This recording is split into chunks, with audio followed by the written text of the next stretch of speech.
All right, hey there, friends. Snowy day here in Colorado, as you can see. So it's a little bit cold out, and I'm having some battery problems. Or I think what is a battery. Basically, I'm having some power problems with the 4Runner. I thought maybe, well, it's just a little cold out. Maybe that's helping to amplify the problem.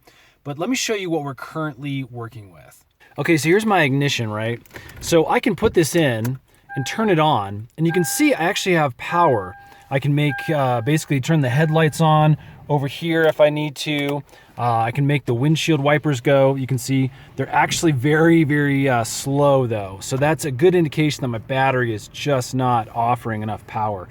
Radio will turn on, even the air conditioning will turn on, not that that's needed at this point in time. So basically what I'm gonna do though is I'm gonna turn this over and I'm gonna give you guys a listen to what it sounds like.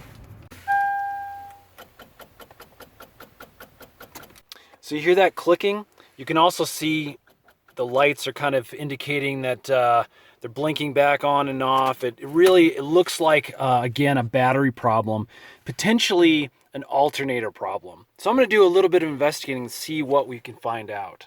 Now, some of you mechanics watching out there may immediately know what the problem is. But what I've done is I've actually hooked up the jumper cables to my wife's 4Runner, where it was able to start the car that way. So that gives me another good indication that I'm just not getting enough power through, or enough amps to run the starter through my current battery. So if you think that the problem is your battery, one of the best places to start is to bring it over here to Batteries Plus. They can actually hook it up and do a few tests to see if you're getting enough voltage out of it. Mine was actually really, really low on juice, meaning it needed a recharge. So what they're gonna do is they're gonna keep it for up to 24 hours. They wanna do a really nice slow charge to make sure, again, it's able to hold. It's the best way to do it. And then they'll be able to tell me whether the battery is good or not. So there you go. I'll put a little instruction video link here, or a clip here showing you how to remove the battery so you can bring it into Batteries Plus and get it checked out. Okay, so it is the next day, and Batteries Plus got back to me, and they basically said that after the trickle charge, a slow charge, they put some nodes to it, kind of were testing the power output, and as it turns out, the battery was holding a charge, but it was slowly starting to release. Basically, the battery is kind of at the end of its life.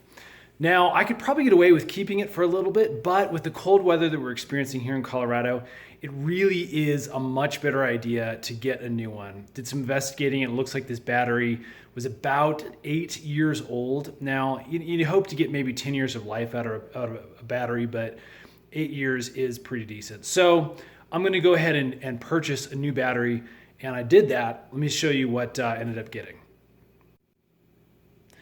Okay, this is the Max Ever Start battery. You can see it's a 24F, and it's got that 750 cold cranking amperage. Now, basically, I went with this battery. It's a little bit cheaper, about 30 bucks cheaper than like your name brand like Duracell or Interstate. And you can actually purchase these at Walmart. And this has been actually getting decent reviews, which is why I wanted to give it a try. It's got a 5-year warranty, which is pretty great. And again, I went ahead and went with the higher cold cranking amperage. You can actually get Walmart ones that are rated roughly 500 cold cranking amps, anywhere from 300 to 500 cold cranking amps. And I actually went with this larger one because of my V8 in my engine. Now, 4Runners, if you've got a V6, you could probably get away with something a little bit lower. But again, in cold weather, V8 here in Colorado, I really wanted to go with something that had a lot of oomph. So picked this up for about $96, about just over 100 bucks with tax. Also picked up this little guy at Walmart. I actually have a link. You can purchase the same thing like on Amazon. I'll put a link in the description box. And this is great. You saw all the corrosive material that was on my last battery that was also really kind of hurting my my turnover amperage rate. So there are those two items. I'm going to go ahead and stick this back into the car, and we'll have a link in the description box below of how to change out a battery in a 4Runner. And we'll go ahead and make sure this actually does fix that clicking, unable to turn over problem.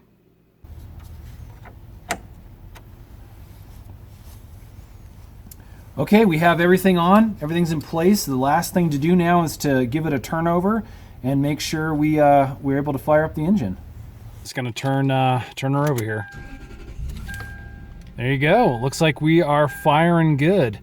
So there you go, folks. That's how you change out a battery and diagnose that little clicking problem that you saw before. Stay tuned. We've got more 4Runner tips and tricks and fixes coming up soon. Hit that subscribe button. Talk to you guys later.